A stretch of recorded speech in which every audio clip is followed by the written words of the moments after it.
All right, welcome to The Explainer. Today we are diving deep into a puzzle that's literally inside your own head. We're talking about working memory. You know, that mental sketch pad you're using every single second? We're going to look at a brand new theory that might just crack the code on why it can feel so powerful one moment and, well, so frustratingly limited the next. So let's kick things off with a mystery I'm pretty sure you've experienced yourself. Think about it. How can you remember a super complex recipe, with a dozen different steps and ingredients, but then you get to the grocery store and poof, that simple 4-item shopping list is just gone? What is going on there? Well, the answer, believe it or not, starts with this number. The science is pretty clear. Our amazing, incredibly powerful brains have this surprisingly tiny buffer. When you're dealing with random disconnected stuff, we can usually only hold about 4 things in our head at once. 4. It's a bafflingly small number, right? Okay, so how on earth does the brain deal with the massive flood of information we face every day with such a tiny limit?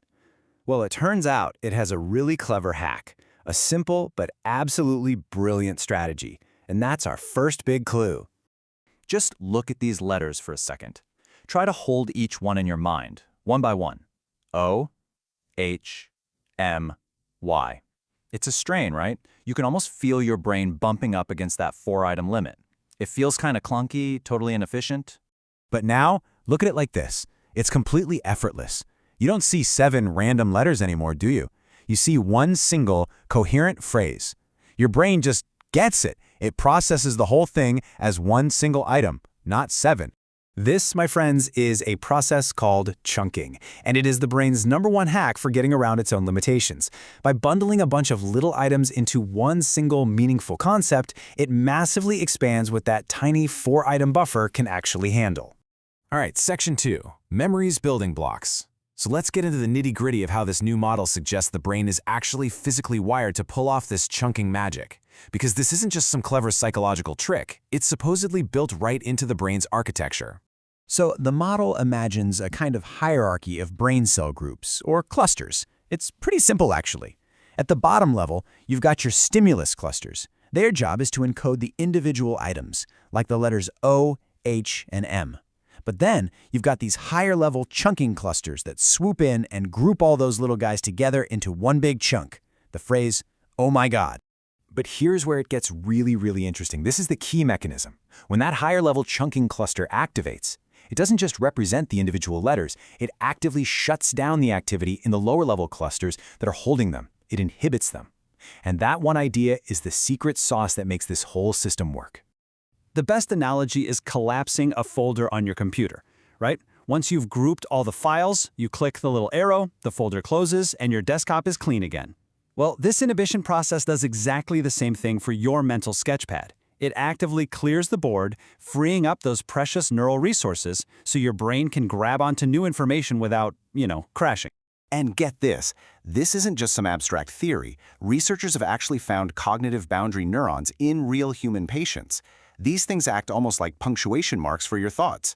They fire off right at the end of an event, causing this dip in overall brain activity. That's the suppression. And then activity ramps up as the brain gets ready for whatever's next. I mean, it is a stunning, real-world glimpse of this machinery in action. Okay, section 3, the silent storage engine. So, organizing all this info is one thing, but that's only half the battle. How does the brain actually hold on to it without burning a crazy amount of energy all the time? Well, the secret seems to be a silent and incredibly efficient engine. You see, for a long time, scientists thought that to hold a memory, your neurons had to just keep firing over and over. That's kind of like leaving your car engine running 24/7. It's a massive waste of fuel, metabolically speaking. But this new model suggests something way more elegant, an activity silent system. So instead of leaving the engine running, it's more like leaving a map on the passenger seat for later. And this silent engine has a name, short-term synaptic plasticity, or STP. Okay, I know, that's a mouthful, so just forget the jargon for a second.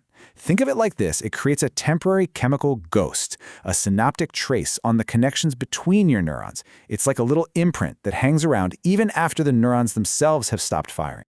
So, here's the absolute core of the idea.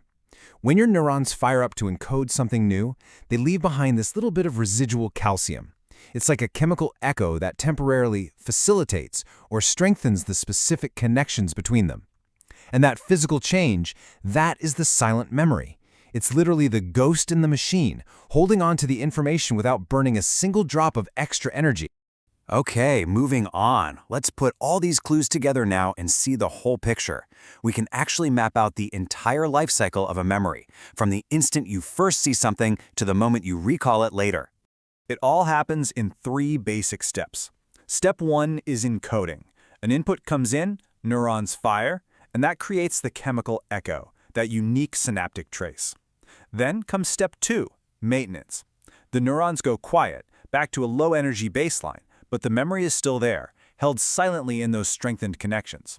And finally, step 3, retrieval. The brain sends out a weak, network-wide ping, just a tiny jolt of energy. Now, it's not enough to wake up all the neurons, but it's just strong enough to reactivate only those specific connections that were strengthened, bringing that one memory right back to the surface. All right, last sections, what the model misses. Now look, this model is a really powerful and elegant way to explain a lot of weird things about our memory. But, like any great leap in science, it also does a fantastic job of showing us exactly what we still don't know. So there are 3 main limitations here that really point the way for future research. First, the model needs an external controller. Basically, it has a hard-coded manager telling it when to chunk things, but it has no idea how the brain does that on its own. Second, it can't explain semantic chunking, why we naturally chunk based on meaning, like with, oh my god, and not just because there was a pause. And finally, its predictions about forgetting are a little off. The model says we should forget the last thing we heard when we get overloaded, but humans, we tend to forget stuff from the middle. But here's the real takeaway. The biggest contribution of this model is that it completely reframes how we think about working memory. It's not a set of 4 static, empty slots that you just fill up. No. It's a dynamic, active process of information compression. Your brain is constantly working, constantly chunking and suppressing data just to get around its own, let's be honest, frustratingly small bandwidth. And that leaves us with one last big question to think about. If our memory really works this way, if it's this incredibly elegant system of compressing, inhibiting, and silent storage, then what's pulling the strings? Who or what is the conductor of this whole mental orchestra?